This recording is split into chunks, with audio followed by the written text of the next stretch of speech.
Hello everyone and welcome back to the Altengrad city in City Skylines. Last week we did the last building project, the last building episode of this 1930s part of the series. Now that means that in front of you, you have the finished city. Everything is done, everything is wrapped up. So that's a good opportunity to do some kind of an overview of the whole city, take a look at the projects that we did in those previous 2.5 years, and also talk about some plans for the future. So let's start with those plans because that's probably the most important bit, and that's something that maybe some of you don't remember or don't know because you haven't been here right from the start. So let's just repeat that and talk about the plan for the whole series, like general plan for the series. Now, when I started planning the series some almost 3 years ago, it was supposed to be, right from the start, a time progression series. I really wanted to start at the beginning of the 20th century and to just gradually, decade by decade, advance in time and see some changes to the city, do some upgrades, changes, expansions, and whatnot. Now, I eventually picked the 1920s, but then I soon realized that I kind of want to have a slightly more selection of buildings, so I switched to the 30s, vehicles also. Some vehicles from the 30s I added, and it was kind of okay. In my opinion, the 1930s, if you want to start doing some like a European build, it's probably the earliest you can go if you want to have some reasonable selection of, architecture and vehicles, like I said. So that's kind of fine. The city is reasonably big for what it needs to be, really. And I was not really forced to recycle some of the assets that much, even though I did. But I think it's kind of not really all that critical. And it's definitely not all that super visible. Obviously, I'm not talking about the more generic-looking buildings in the city center, in the blocks, but those need to be recycled, obviously, in any kind of project. But the unique buildings, I think we kind of managed with the things that we had. And I certainly don't have all from the workshop anyway. So that 1930s went kind of reasonably well, and that's exactly where we are, or at the end of the 1930s part. Now, it was definitely very important for me to just finish the whole city before I do some serious time progression going into the future, because this series is probably going to be divided into these two main phases, because the phase one that we are at the end of, that was building the sandbox, really, that's going to be used for the next decades for some changes to the city. So the series is probably going to kind of fundamentally change, because until this point it was more about just, the general building, like the standard kind of series progression that you might see with other YouTubers as well, other channels, where people are just building their cities. But and that was really necessary in this case. But we are now going to focus more on the changes to the city as it happened during those decades that we are going to focus on. So obviously there's going to be a major focus on the 40s next because of a certain event that's going to happen in the first half, which is going to be featured in the next episode, by the way. Definitely stay tuned for that. More on that later. And it's just going to be like a sandbox. The whole city is now going to be like a sandbox for changes in the blocks of buildings, in the infrastructure. Infrastructure is going to be super important. We haven't touched the highways, for example. We need to do some expansion of the railways and all these kinds of things. I definitely want to increase the amount of traffic that the city sees, so we actually have some almost natural traffic problems that did happen in these time periods because obviously people were getting more and more vehicles. So we will have to, change that, how the city is going to need it. And I already do have some plans for some major changes to the infrastructure. Really looking forward to implementing those. So that's all going to be quite interesting to see that. But that's kind of the reason, that's the point of why I'm explaining this, is kind of the reason why it took so long for me to just finish the city in the 1930s, because I really wanted to have some reasonable size of the city. I kind of wanted to also achieve some reasonable level of details. Not everywhere, of course, like these kinds of low-density suburbs I never bothered detailing at all, but, here and there, like the harbor that we see here, or some of the tram infrastructure around it, especially for the first-person rides, I had to detail, so it looks good. and all these kinds of other like important landmarks like the train stations or some kind of squares. We had to detail industrial zones and so on and so on. So on one hand, it kind of took a long time to finish all of this, but on the other hand, it just allowed me to do some reasonable level of detailing and reasonable scale size of the city. All right. So with that out of the way, now we can talk about what actually happened in those past 2.5 years. So I mostly focused on doing the very old town, the very old core of the city right at the start. We started with the Castle Hill, which wasn't really part of the map. I did some significant changes to how the map looked like. By the way, people ask me all the time, this map is called the Copper Creek. It's downloaded from the workshop, of course. And this place where I positioned the city is actually not supposed to be where you're supposed to start on this map. It's kind of closer to the edge of the map. It's obviously on this confluence of the river. You were kind of supposed to start at the wedge between the rivers, but this place kind of felt really suited for what I wanted. I really wanted to have some kind of a big river running through the city, and why not have two rivers that are eventually going to meet? It's going to be a nice opportunity to create some interesting structures all around that. So that was kind of nice, and having some kind of a hill on the side of the confluence with some kind of a castle, medieval castle maybe, or some ruins, or just the city core, that also felt kind of appropriate. So that's why I chose that. And also having a castle on some kind of a hill obviously makes sense even from some realism point of view. So that's where we started. We did the castle, then I just used all of the buildings, mostly made by Titan, all the Baroque and Renaissance buildings to build that old city core, and then we gradually expanded it.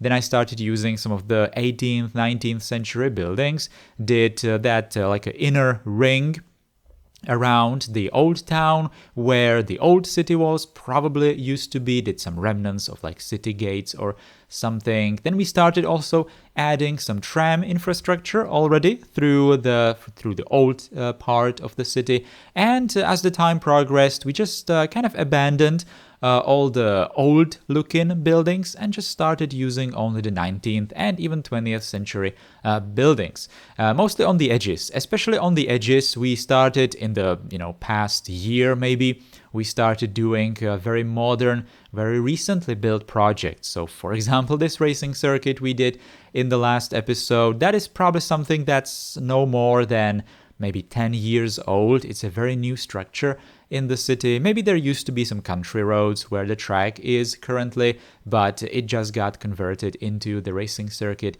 itself. Some of the rail infrastructure, especially around the edges of the city, might not be that old, especially the tracks that lead into these fairly modern industrial areas. Maybe the viaduct that we see here leading into the main train station of the city is probably kind of old, but some of the bridges might not be so much. So for example, we did that weir with the bridge over it, so that's probably also something that's no more than 15-20 years old perhaps. So all of these projects around the edge of the city, I kind of really wanted to already position time-wise into the 20th century.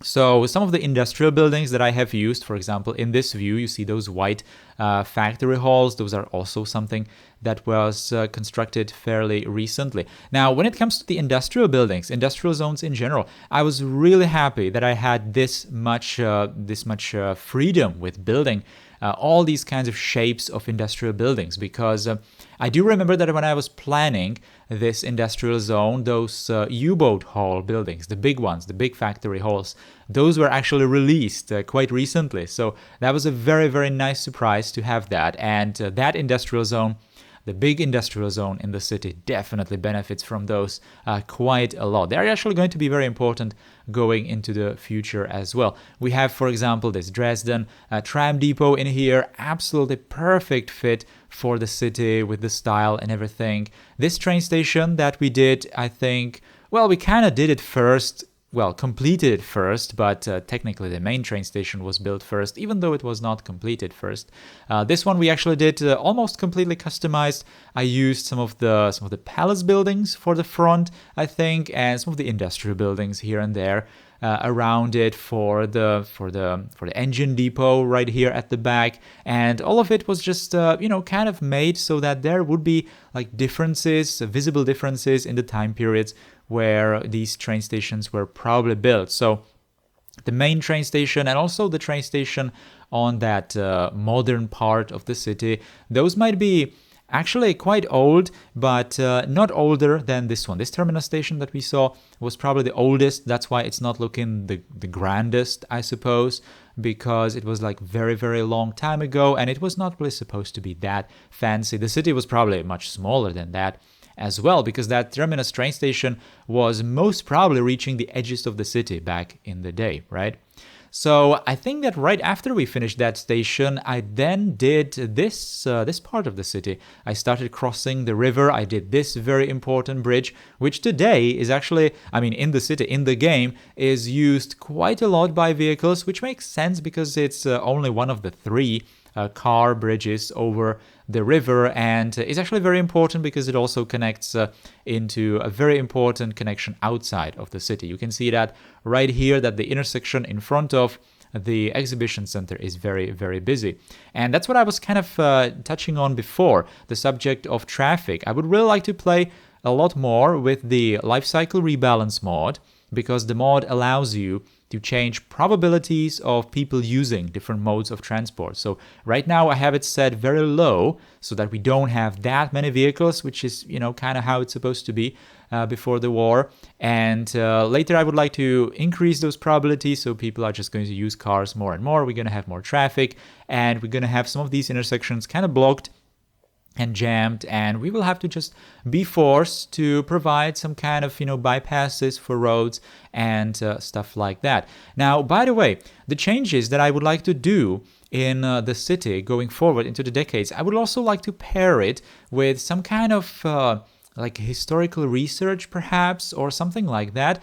And the series is going to be more, or not more, but also going to be focused on like history of planning or something like that. I would really like to talk more about how things were considered back in the day, what were the reasons to do these kinds of changes, and what were the kind of trends back in the day. Because obviously during the 50s, 60s or something like that, infrastructure changes were not exactly all that soft as they are today. They were like hardly cutting through different city blocks. There was obviously, no concern for like historical preservation or something like that. Well, not no, but, very little.